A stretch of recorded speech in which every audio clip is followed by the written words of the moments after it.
Hello guys, welcome to our YouTube channel study with M. आज मैं आप सभी के लिए काफ़ी इंपॉर्टेंट वीडियो लेके आई हूँ। तो देखिए, आपके आगामी उत्तराखंड के सभी एग्जाम के रिगार्डिंग आज मैं आप सभी के लिए 100 क्वेश्चन का प्रैक्टिस सेट लेके आई हूँ। देखिए, इस प्रैक्टिस सेट को टोटली आईओ के पैटर्न पर तैयार किया गया है, यानी कि जिस प्रकार का आपका आगामी क्वेश्चन पेपर आईओ के द्वारा बनाया जाएगा उसी तरीके का ये प्रैक्टिस सेट बनाया गया है। तो काफ़ी महत्वपूर्ण ये प्रैक्टिस सेट है आपके आगामी पटवारी, लेखपाल, फॉरेस्ट गार्ड व अन्य यूकेपीएससी द्वारा कंडक्ट कराए जाने वाले सभी एग्जाम्स के लिए। तो आप सभी लोग हमारे इस प्रैक्टिस सेट में स्टार्टिंग से लेकर एंड तक बने रहें। तो चलिए आज के इस प्रैक्टिस सेट को हम स्टार्ट करते हैं। स्टार्ट करने से पहले जिन लोगों ने अभी तक हमारे YouTube channel study with M को सब्सक्राइब नहीं किया है वो सब्सक्राइब कर लें। साथ ही साथ बगल में जो बेल आइकन दिख रहा है इसे भी प्रेस कर लें, ताकि हम कोई भी वीडियो डालते हैं तो उसका नोटिफिकेशन आपके पास जल्द से जल्द पहुँच जाए। तो चलिए आज के सेशन को हम स्टार्ट करते हैं और इस सेशन का पहला क्वेश्चन है, निम्नलिखित में से कौन सी भाषा देवनागरी लिपि में लिखी जाती है। मोस्ट इंपॉर्टेंट क्वेश्चन है। तो कौन सी भाषा है जो कि देवनागरी लिपि में लिखी जाती है, तो ये भाषा है मराठी भाषा। ऑप्शन बी यहाँ पे आपका राइट आंसर है। देखिए, संविधान के अनुच्छेद 343 के तहत संघ की राजभाषा हिंदी व लिपि देवनागरी लिपि है। और आपसे पूछा जाए कि हिंदी को संवैधानिक रूप से राजभाषा कब घोषित किया गया, तो आपको याद रखना है 14 सितंबर को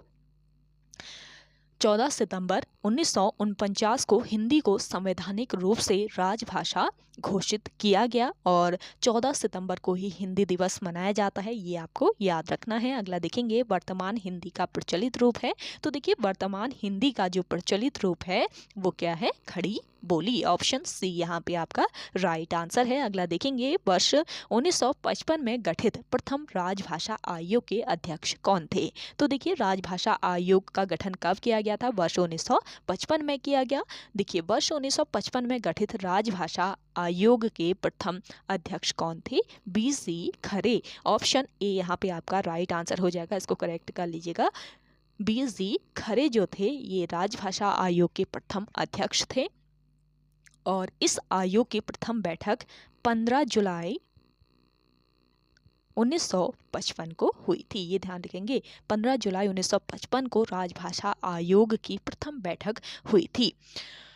तो ये आपका इम्पॉर्टेंट पॉइंट है। और देखिए, संविधान के अनुच्छेद 344 में राजभाषा आयोग और संसद की समिति का उल्लेख किया गया है। तो आपसे पूछा जाए कि राजभाषा आयोग से संविधान का कौन सा अनुच्छेद संबंधित है, तो ये है अनुच्छेद 344। इसको ध्यान रखेंगे, इंपॉर्टेंट पॉइंट है। अगला देखेंगे, शौ ध्वनि किसके अंतर्गत आती है। तो देखिए, शौ जो ध्वनि है ये संयुक्त वर्ण या फिर संयुक्त व्यंजन के अंतर्गत आती है, तो ये आपको याद रखना है। ऑप्शन सी यहाँ पे आपका राइट आंसर हो जाएगा। और संयुक्त व्यंजन का उच्चारण अन्य व्यंजनों की सहायता से किया जाता है। जो संयुक्त वर्ण होते हैं इनका उच्चारण अन्य व्यंजनों की सहायता से या अन्य वर्णों की सहायता से किया जाता है। और इनकी संख्या कितनी होती है, देखिए, हिंदी में 4 संयुक्त वर्ण या संयुक्त व्यंजन होते हैं। कौन कौन से, श, त्र, ज्ञ और श्र।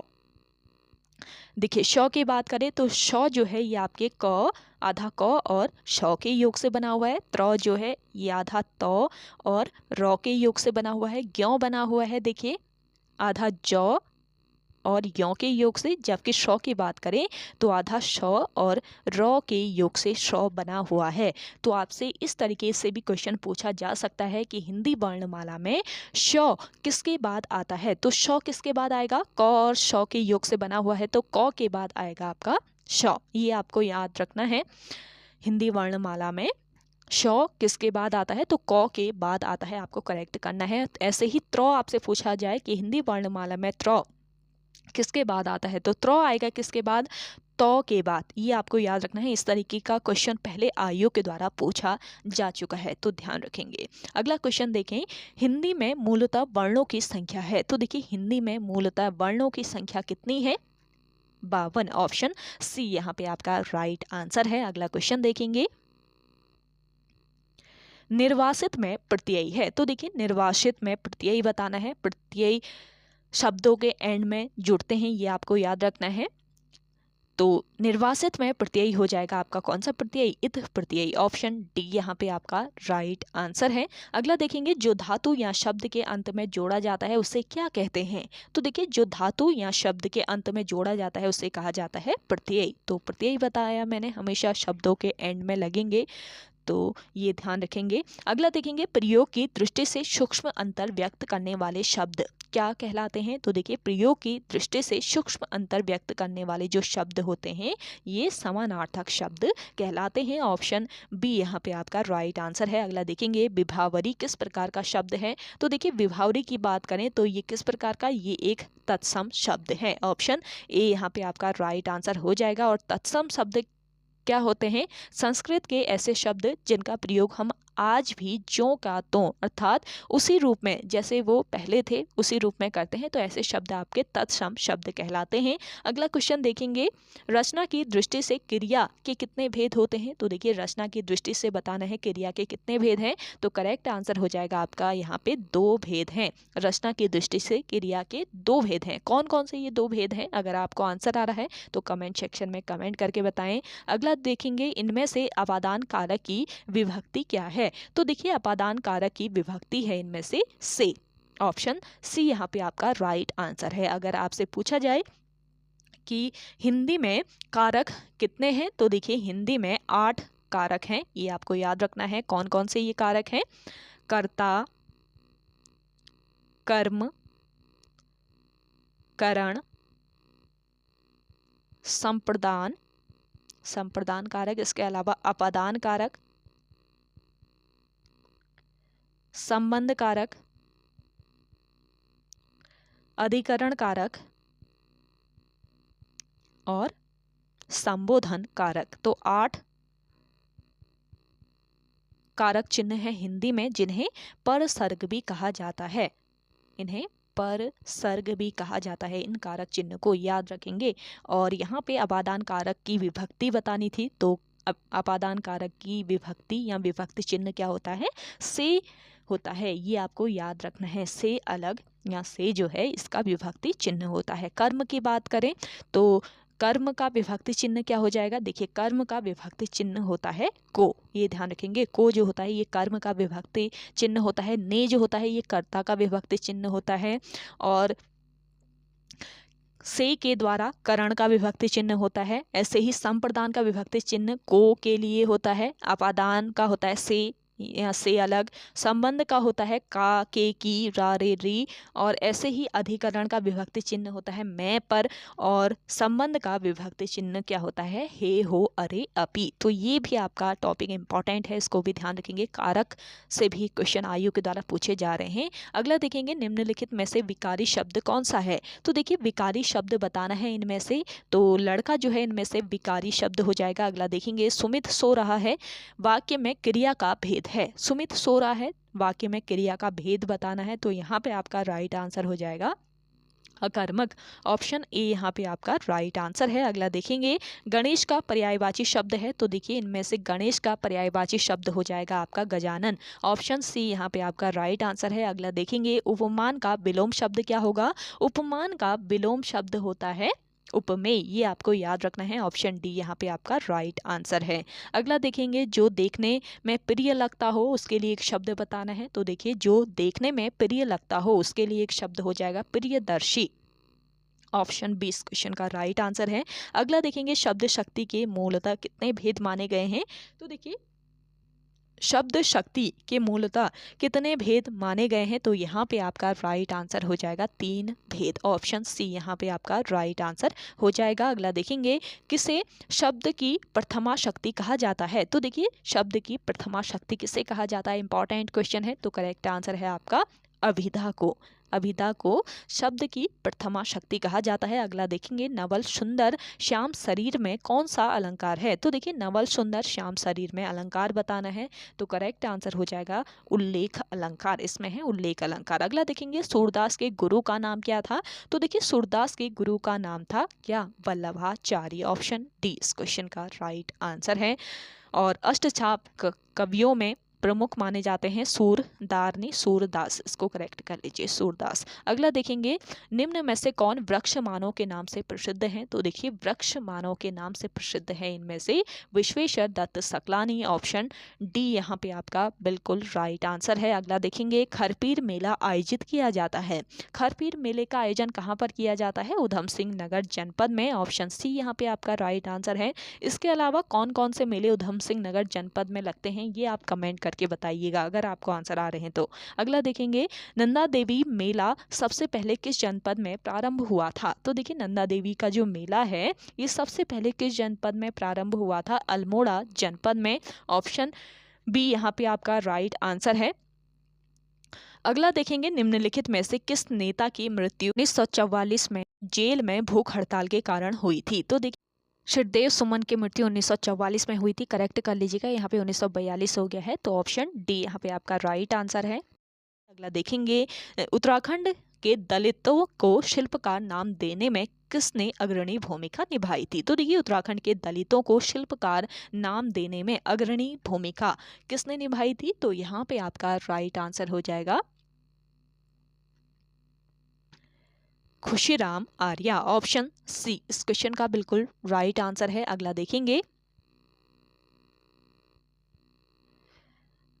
निम्न में से किन के प्रयासों से वर्ष 1977 में टिहरी के अंजनी में श्री भुवनेश्वरी महिला आश्रम की स्थापना की गई? तो देखिए भुवनेश्वरी महिला आश्रम कहाँ पर स्थित है? टिहरी गढ़वाल के अंजनी सैंड में स्थित है। और किसके प्रयासों से इस आश्रम की स्थापना की गई ये बताना है, तो करेक्ट आंसर यहाँ पे आपका हो जाएगा स्वामी मनमथ नाथ, ऑप्शन बी यहाँ पे आपका राइट आंसर है। अगला देखेंगे, सत्यवान सावित्री मेला किस जनपद में आयोजित किया जाता है? तो सत्यवान सावित्री मेले का जो आयोजन है ये किया जाता है आपके पौड़ी गढ़वाल में, ऑप्शन सी यहाँ पे आपका बिल्कुल राइट आंसर है। अगला देखेंगे, पीताम्बर दत्त बड़थवाल ने किसके निर्देशन पर हिंदी का प्रथम शोध हिंदी काव्य में निर्गुण संप्रदाय शीर्षक से लिखा? तो देखिए इस क्वेश्चन का राइट आंसर है आपका श्याम सुंदर दास। पीताम्बर दत्त बड़थवाल ने श्याम सुंदर दास के निर्देशन पर हिंदी का प्रथम शोध हिंदी काव्य में निर्गुण संप्रदाय शीर्षक से लिखा। अगला क्वेश्चन देखेंगे, IIM उत्तराखंड के किस शहर में स्थित है? मोस्ट इंपॉर्टेंट क्वेश्चन है। तो देखिए IIM जो है ये उत्तराखंड के किस शहर में स्थित है? इसका करेक्ट आंसर हो जाएगा काशीपुर शहर में। और इसकी स्थापना किस वर्ष की गई ये आप कमेंट करके बताएं। अगला क्वेश्चन देखेंगे, रंग संस्कृति हेतु प्रसिद्ध है। देखिए रंग संस्कृति के लिए कौन सी घाटी प्रसिद्ध है ये बताना है, तो यहाँ पे आपका करेक्ट आंसर है दारमा घाटी। रंग संस्कृति दारमा घाटी से जुड़ी हुई है, तो ये ध्यान रखेंगे। अगला देखेंगे, निम्नलिखित में से किस महिला को द्रोणाचार्य पुरस्कार से सम्मानित किया गया है? तो इनमें से द्रोणाचार्य पुरस्कार से सम्मानित महिला हैं, ये महिला है देखिए हंसा मनराल, ऑप्शन ए यहाँ पे आपका राइट आंसर है। अगला देखेंगे, हरिद्वार में स्थित शांति कुंज की स्थापना किसके द्वारा की गई? तो देखिए शांति कुंज आपका कहाँ पर स्थित है? हरिद्वार में स्थित है। और इसकी स्थापना किसके द्वारा की गई? इस क्वेश्चन का करेक्ट आंसर हो जाएगा पंडित श्री राम शर्मा के द्वारा। अगला क्वेश्चन देखेंगे, उत्तराखंड के किस शहर में चाय बोर्ड स्थित है? तो देखिए उत्तराखंड के किस शहर में? ये शहर है आपका अल्मोड़ा शहर, जहां पर चाय बोर्ड स्थित है। अगला देखेंगे, उत्तराखंड में राजकीय वेधशाला की स्थापना किस वर्ष की गई? तो देखिए उत्तराखंड में राजकीय वेधशाला जो है इसकी स्थापना कब की गई थी? वर्ष 1955 में की गई थी, ऑप्शन बी यहाँ पे आपका राइट आंसर हो जाएगा। उत्तराखंड के किस स्थान पर राजकीय वेधशाला की स्थापना की गई वर्ष 1955 में? आप कमेंट करके बताएं जिन लोगों को इसका आंसर आ रहा है। अगला देखेंगे, बटर फेस्टिवल का आयोजन होता है। बटर फेस्टिवल का आयोजन कहाँ पर होता है? इसका करेक्ट आंसर हो जाएगा देखिए द्यारा बुग्याल में। और बटर फेस्टिवल को स्थानीय भाषा में क्या कहा जाता है? अदूड़ी उत्सव। अदूड़ी उत्सव इसका स्थानीय नाम है बटर फेस्टिवल का, ये ध्यान रखेंगे। और बटर फेस्टिवल मनाया जाता है द्यारा बुग्याल में। अगला क्वेश्चन देखेंगे, देहरादून में स्थित और द्यारा बुग्याल किस जनपद में स्थित है ये भी आपसे पूछा जा सकता है, तो उत्तरकाशी जनपद आप याद रखें। अगला क्वेश्चन है, देहरादून में स्थित वाडिया संस्थान का संबंध किससे है? तो देखिए देहरादून में स्थित है वाडिया संस्थान और इसका संबंध बताना है किससे है, तो आपका यहाँ पे आप करेक्ट आंसर क्या हो जाएगा? भूविज्ञान से, वाडिया संस्थान का संबंध है भूविज्ञान से। अगला क्वेश्चन है, बिनाथेश्वर मेले का आयोजन किया जाता है। बिनाथेश्वर मेले का जो आयोजन है ये कहाँ पर, अल्मोड़ा में किया जाता है। ऑप्शन ए यहाँ पे आपका राइट आंसर है। अगला देखेंगे, घोड़ाखाल स्थित गोलू मंदिर का निर्माण किसने करवाया था। तो देखिए घोड़ाखाल स्थित गोलू मंदिर का जो निर्माण है ये किसने कराया था, ये कराया था लक्ष्मी चंद ने। ऑप्शन बी इस क्वेश्चन का बिल्कुल राइट आंसर है। अगला क्वेश्चन देखेंगे, बलगंगा किस नदी की सहायक नदी है। तो देखिए बलगंगा नहीं, यहाँ पे हो जाएगा आपका बालगंगा, इसको करेक्ट कर लीजिए। बालगंगा किसकी सहायक नदी है, तो बालगंगा जो है ये किसकी सहायक नदी है, ये है भिलंगना नदी की। भिलंगना नदी कहाँ से निकलती है ये आप कमेंट करके बताएं। अगला देखेंगे, कुमाऊं क्षेत्र का प्रथम ब्रिटिश आयुक्त था। तो देखिए कुमाऊं क्षेत्र का प्रथम ब्रिटिश आयुक्त बताना है तो कौन था, एडवर्ड गार्डनर था। ऑप्शन सी यहाँ पे आपका बिल्कुल राइट आंसर है। अगला देखेंगे, कौन कत्यूरी राजाओं की कुल देवी के रूप में पूजी जाती हैं। तो देखिए कत्यूरी राजाओं की कुल देवी के रूप में कौन पूजी जाती थी, तो यहाँ पे आपका राइट आंसर हो जाएगा नंदा देवी। ऑप्शन डी इस क्वेश्चन का राइट आंसर है। अगला देखेंगे, चंडी प्रसाद भट्ट को रैमन मैग्सेसे से पुरस्कार किस वर्ष दिया गया। तो चंडी भट्ट को रैमन मैग्सेसे से पुरस्कार से सम्मानित किया गया था वर्ष 1982 में। ऑप्शन बी यहाँ पे आपका बिल्कुल राइट आंसर हो जाएगा। अगला देखेंगे, चक्राता में सैनिक छावनी की स्थापना कब हुई थी। देखिए चक्राता में सैनिक छावनी इसकी स्थापना कब की गई, इसका राइट आंसर हो जाएगा वर्ष 1966 में। ऑप्शन सी इस क्वेश्चन का बिल्कुल राइट आंसर है। अगला देखेंगे, हेमकुंड झील से किस नदी का उद्गम होता है। तो हेमकुंड जो झील है इससे लक्ष्मण गंगा नदी का उद्गम होता है। ऑप्शन ए यहाँ पे आपका राइट आंसर है। और हेमकुंड झील कहाँ पर, किस जनपद में स्थित है, चमोली जनपद में।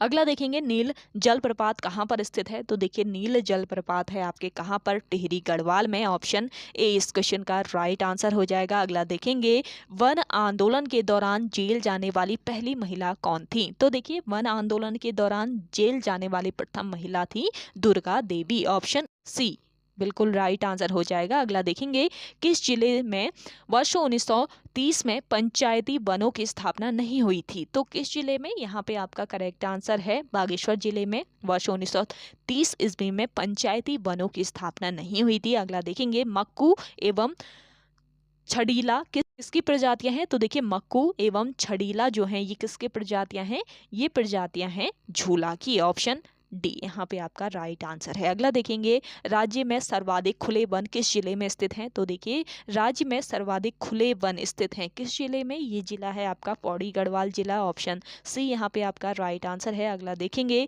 देहरादून रेलवे स्टेशन की स्थापना कब की गई थी। तो देहरादून रेलवे स्टेशन इसकी स्थापना कब की गई, वर्ष 1900 ईस्वी में। ऑप्शन डी यहाँ पे आपका राइट आंसर है। आप सभी को ये सेशन पसंद आ रहा है तो जल्दी से आप सभी लोग लाइक कर लीजिए। जिन लोगों ने अभी भी हमारे YouTube channel study with M को सब्सक्राइब नहीं किया है वो सब्सक्राइब कर लीजिए। और सेशन आप सभी लोग शेयर कीजिएगा ज़्यादा से ज़्यादा अपने दोस्तों के साथ, अपने व्हाट्सएप ग्रुप्स में। अगला देखेंगे, उत्तराखंड में सबसे कम रेलवे लाइन किस जिले में है। तो देखिए उत्तराखंड में सबसे कम रेलवे लाइन वाला जिला है पौड़ी गढ़वाल। ऑप्शन ए यहाँ पे आपका राइट आंसर हो जाएगा। अगला देखेंगे, कौन सा शहर ढेला नदी के तट पर स्थित है। तो देखिए ढेला नदी के तट पर स्थित जो शहर है आपका, ये शहर है कौन सा, काशीपुर शहर। ऑप्शन सी यहाँ पे आपका राइट आंसर हो जाएगा। अगला क्वेश्चन देखेंगे, कुमाऊं का सबसे बड़ा ग्लेशियर कौन सा है। तो देखिए कुमाऊं का सबसे बड़ा ग्लेशियर बताना है तो कुमाऊं का सबसे बड़ा ग्लेशियर कौन सा हो जाएगा, मिलम ग्लेशियर। और आपसे उत्तराखंड का सबसे बड़ा ग्लेशियर पूछा जाए तो गंगोत्री ग्लेशियर आपका करेक्ट हो जाएगा। अगला देखेंगे, काशीपुर में आर्य समाज की स्थापना किस वर्ष हुई थी। तो देखिए काशीपुर में आर्य समाज जो है इसकी स्थापना की गई थी वर्ष 1881 में। अगला देखेंगे, बिर्थी फॉल की ऊंचाई कितने मीटर है। तो बिर्थी फॉल जो है इसकी ऊंचाई बतानी है तो इसकी ऊंचाई है कितनी, 126 मीटर। ऑप्शन डी इस क्वेश्चन का राइट आंसर है। अगला देखेंगे, बेटुली धार बुग्याल कहाँ पर स्थित है। बेटुली धार नामक बुग्याल है कहाँ पर, मुनस्यारी में। और मुनस्यारी है आपके किस जनपद में, पिथौरागढ़ जनपद में। ये आपको याद रखना है। अगला देखेंगे, अंग्रेजों ने किन्हें बागी उपनाम दिया था। तो देखिए अंग्रेजों ने बागी उपनाम किसे दिया था, इस क्वेश्चन का राइट आंसर हो जाएगा कृष्णानंद उप्रेती को। ऑप्शन ए यहाँ पे आपका राइट आंसर है। अगला देखेंगे, राष्ट्रीय महिला आयोग अधिनियम किस वर्ष पारित किया गया था? मोस्ट इंपॉर्टेंट क्वेश्चन है, राष्ट्रीय महिला आयोग अधिनियम पारित किया गया था वर्ष 1990 में। ऑप्शन ए यहाँ पे आपका राइट आंसर हो जाएगा।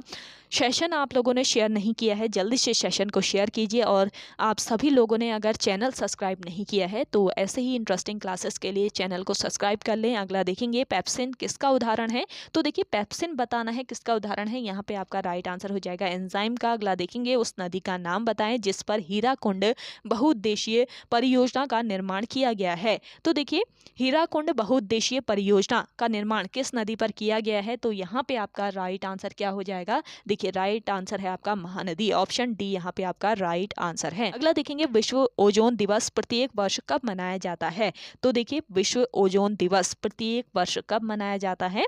16 सितंबर को। ऑप्शन ए यहाँ पे आपका राइट आंसर है। अगला देखेंगे, किस संशोधन के द्वारा मौलिक अधिकारों से संपत्ति के अधिकार को हटा दिया गया?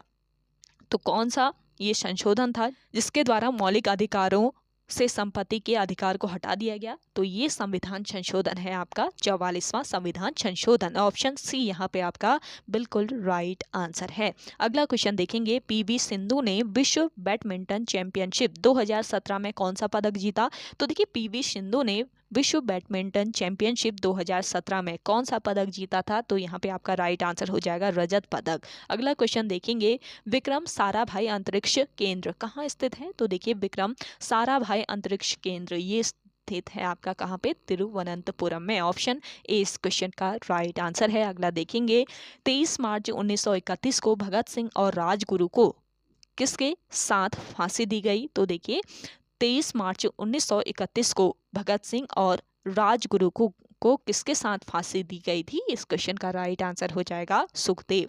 3 लोगों को फांसी दी गई थी 23 मार्च 1931 को, भगत सिंह, राजगुरु और सुखदेव को। अगला देखेंगे, सब इंस्पेक्टर में किस भाषा का उपसर्ग प्रयोग में लाया गया है? तो देखिए सब इंस्पेक्टर में किस भाषा का उपसर्ग प्रयोग में लाया गया है ये बताना है। तो करेक्ट आंसर आपका यहाँ पे हो जाएगा अंग्रेजी भाषा का। ऑप्शन सी यहाँ पे आपका राइट आंसर है। आपसे पूछा जाए कि उपसर्ग कितने प्रकार के होते हैं? तो देखिए उपसर्ग होते हैं 3 प्रकार के, संस्कृत के उपसर्ग, दूसरे हिंदी के उपसर्ग और तीसरा है आपके आगत उपसर्ग। आगत उपसर्ग कौन से होते हैं? जो अदर भाषाओं से हिंदी में आए हुए हैं उन्हें आगत उपसर्ग कहा जाता है। तो अंग्रेजी भी आपका क्या होगा? आगत उपसर्ग होगा, ये ध्यान रखेंगे। अगला देखेंगे, निम्नलिखित में से कौन सी सबसे बड़ी सिंचाई नहर है? तो देखिए सबसे बड़ी सिंचाई नहर कौन सी है इनमें से? ये है आपकी इंदिरा गांधी नहर। ऑप्शन सी यहाँ पे आपका राइट आंसर है। इंदिरा गांधी नहर किस राज्य में स्थित है? ये आप जल्दी से कमेंट करके बताएं कमेंट सेक्शन में। अगला क्वेश्चन देखेंगे, प्रधानमंत्री आवास योजना ग्रामीण किस वर्ष आरंभ की गई? तो देखिए प्रधानमंत्री ग्रामीण आवास योजना, इसका करेक्ट नाम हो जाएगा प्रधानमंत्री ग्रामीण आवास योजना, ये किस वर्ष आरंभ की गई ये बताना है। तो करेक्ट आंसर क्या है आपका? वर्ष 2016 में। ऑप्शन डी इस क्वेश्चन का राइट आंसर है। अगला देखेंगे, जवाहरलाल नेहरू कृषि विश्वविद्यालय अधिनियम किस वर्ष में अधिनियमित किया गया था? तो देखिए जवाहरलाल नेहरू कृषि विश्वविद्यालय अधिनियम ये किस वर्ष अधिनियमित किया गया था? ऑप्शन सी यहाँ पे आपका राइट आंसर हो जाएगा वर्ष 1963 में। ऑप्शन सी यहाँ पे आपका राइट आंसर है। अगला देखेंगे, किस शहर को मिनी हड़प्पा के नाम से भी जाना जाता है? इंपॉर्टेंट क्वेश्चन है। तो कौन सा ये शहर है जिसे मिनी हड़प्पा के नाम से जाना जाता है? ये शहर है आपका लोथल। लोथल किस राज्य में स्थित है? कमेंट करें। अगला देखेंगे, गगनयान मिशन के लिए अंतरिक्ष यात्रियों का प्रशिक्षण कहाँ आयोजित किया जाएगा? तो देखिए गगनयान मिशन के लिए अंतरिक्ष यात्रियों का जो प्रशिक्षण है ये कहाँ पर आयोजित किया जाता है? यहाँ पे आपका राइट आंसर हो जाएगा देखिए रूस में। ऑप्शन डी इस क्वेश्चन का राइट आंसर है। अगला देखेंगे, निम्नलिखित में से कौन सा असम राज्य का शास्त्रीय नृत्य रूप है? मोस्ट इंपॉर्टेंट क्वेश्चन है और सेवा आयोग के द्वारा नृत्यों से अक्सर क्वेश्चन पूछे जाते हैं। तो असम राज्य का शास्त्रीय नृत्य रूप बताना है इनमें से। तो आपका राइट आंसर यहाँ पे हो जाएगा सत्रिया। सत्रिया जो है ये शास्त्रीय नृत्य है, क्लासिकल डांस है। कहाँ का? असम राज्य का। अगला देखेंगे, निम्नलिखित में से कौन संविधान सभा की व्यापार समिति के व्यवस्थापना के पहले अध्यक्ष थे? तो देखिए संविधान सभा की व्यापार समिति के व्यवस्थापना के पहले अध्यक्ष बताने हैं। तो करेक्ट आंसर है आपका KM मुंशी, ऑप्शन सी इस क्वेश्चन का करेक्ट आंसर है। अगला देखेंगे, निम्नलिखित में से शैवाल का उदाहरण है। तो देखिए शैवाल का उदाहरण क्या हो जाएगा, डाइटम। अगला देखेंगे, वैसे आपके साइंस के एक आध क्वेश्चन इसमें ऐड हुए हैं और सिलेबस में नहीं है, आप स्किप कर लीजिए इन क्वेश्चंस को। अगला देखेंगे, वी आर डिस्प्लेस्ड के लेखक कौन है। तो देखिए वी आर डिस्प्लेस्ड के लेखक बताने हैं, करेक्ट आंसर है आपका यहाँ पे मलाला यूसुफजई। अगला देखेंगे, निम्नलिखित में से कौन सी नदी पश्चिम की ओर बहती है। तो इनमें से पश्चिम की ओर बहती कौन सी नदी है, यहाँ पे आपका करेक्ट आंसर है देखिए ऑप्शन डी नर्मदा नदी। नर्मदा नदी जो है ये पश्चिम की ओर बहती है, ऑप्शन डी यहाँ पे आपका बिल्कुल राइट आंसर है। अगला देखेंगे, किस काल में पत्थर के औजार सबसे पहले पाए गए थे। तो ये काल कौन सा था, ये था आपका नव पाषाण काल, जब पत्थर के औजार पाए गए थे। अगला क्वेश्चन देखेंगे, 14वीं सदी का यात्री इब्न बतूता किस जगह से भारत आया था। तो देखिए इब्न बतूता जो है ये कहाँ से भारत आया था, कहाँ का ये यात्री था। देखिए इब्न बतूता जो था ये मोरक्को का था, जो कि भारत आया हुआ था। अगला देखेंगे, वह एकमात्र वायसराय जिसकी हत्या भारत में हुई थी। तो ये वायसराय था लॉर्ड मेयो, जिसकी हत्या भारत में कर दी गई थी। अगला क्वेश्चन है, राज्यसभा के 245 सदस्यों में से कुल कितने सदस्य राष्ट्रपति द्वारा मनोनीत किए जाते हैं। तो देखिए राज्यसभा के 245 सदस्यों में से कुल कितने सदस्य राष्ट्रपति द्वारा मनोनीत किए जाते हैं। तो यहाँ पे आपका राइट आंसर हो जाएगा 12 सदस्य। अगला देखेंगे, शुजा उद दौला व शाह आलम द्वितीय ने रॉबर्ट क्लाइव के साथ इलाहाबाद की संधि पर कब हस्ताक्षर किए। तो देखिए शुजा-उद-दौला व शाह आलम द्वितीय ने रॉबर्ट क्लाइव के साथ इलाहाबाद की संधि पर कब हस्ताक्षर किए, इंपॉर्टेंट क्वेश्चन है, तो 1765 याद रखें। अगला क्वेश्चन है आपका, कोयला किस चट्टान में पाया जाता है। तो देखिए कोयला जो है ये किस चट्टान में, ये पाया जाता है परतदार चट्टान में, ऑप्शन बी यहाँ पे आपका राइट आंसर है। अगला देखेंगे, किस नदी पर बगलीहार हाइड्रो पावर परियोजना स्थित है। तो देखिए बगलीहार हाइड्रो पावर परियोजना ये कहाँ पर स्थित है, ये स्थित है आपके चिनाब नदी पर, ऑप्शन बी यहाँ पे आपका राइट आंसर हो जाएगा। अगला देखेंगे, वर्तमान में भारत का सबसे लंबा राष्ट्रीय राजमार्ग कौन सा है। देखिए वर्तमान में भारत का सबसे लंबा राष्ट्रीय राजमार्ग बताना है, तो यहाँ पे आपका राइट आंसर हो जाएगा NH-44।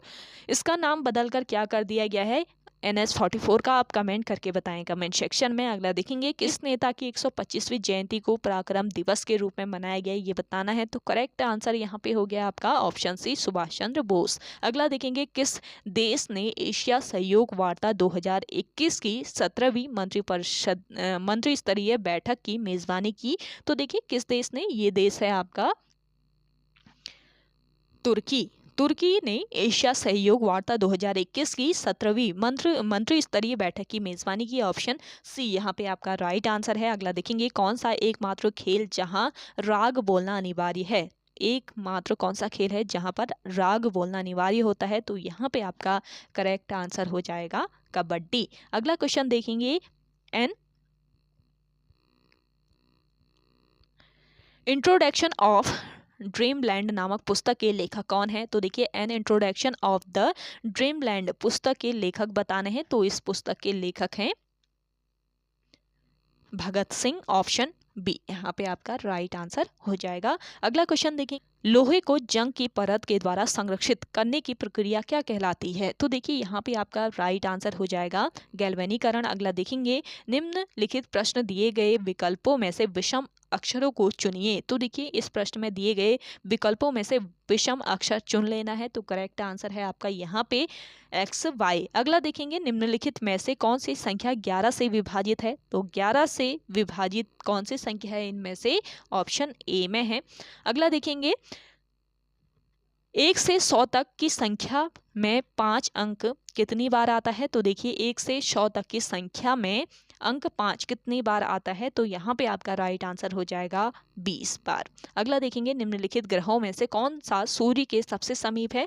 तो देखिए सूर्य के सबसे समीप ग्रह है इसमें से कौन सा, बुध ग्रह। अगला क्वेश्चन देखिएगा, ट्रिटियम में परमाणु संख्या होती है, तो यहाँ पे इस क्वेश्चन का राइट आंसर है ऑप्शन सी 1। अगला देखेंगे, उत्तराखंड की दूसरी भाषा क्या है। तो देखिए उत्तराखंड की दूसरी भाषा बतानी है, तो क्या हो जाएगी, संस्कृत उत्तराखंड की दूसरी भाषा है। अगला देखेंगे, गदर पार्टी की स्थापना किसने की थी, मोस्ट इंपॉर्टेंट क्वेश्चन है, गदर पार्टी की स्थापना की थी किसने, लाला हरदयाल ने। अगला क्वेश्चन देखेंगे, वह पहली महिला जिसने 2 बार बुकर पुरस्कार जीता है। तो देखिए ये महिला कौन है जिन्होंने 2 बार बुकर पुरस्कार जीता, ये महिला है हिलेरी मांटेल। ऑप्शन ए यहाँ पे आपका राइट आंसर है। अगला देखेंगे, फ्रांसिस बर्नियर ने भारत की यात्रा किसके शासनकाल में की थी। तो फ्रांसिस बर्नियर ने भारत की यात्रा किसके शासनकाल में की थी, तो यहाँ पे आपका राइट आंसर है शाहजहां के काल में। अगला देखेंगे, 2011 की जनगणना के अनुसार भारत में लिंगानुपात। तो देखिए 2011 की जनगणना के अनुसार भारत का जो लिंगानुपात है वो कितना है, ये है आपका 940। ऑप्शन बी यहाँ पे आपका राइट आंसर है। और लास्ट क्वेश्चन है इस सेशन का, सामान्यतः संसद के 2 अधिवेशन के मध्य इससे अधिक अंतर नहीं हो सकता। तो यहाँ पे आपका राइट आंसर हो जाएगा 6 माह। ऑप्शन बी इस क्वेश्चन का राइट आंसर है। तो ओके गाइस, आज के इस सेशन में इतना ही। आई होप आप सभी को आज का ये सेशन काफ़ी पसंद आया होगा। अगर आप सभी को ये सेशन पसंद आता है तो इस सेशन को लाइक कीजिए, शेयर कीजिए। जिन लोगों ने अभी भी हमारे YouTube channel study with M को सब्सक्राइब नहीं किया है वो सब्सक्राइब कर लें। तो चलिए मिलते हैं एक नेक्स्ट इंटरेस्टिंग वीडियोज़ के साथ, तब तक के लिए धन्यवाद।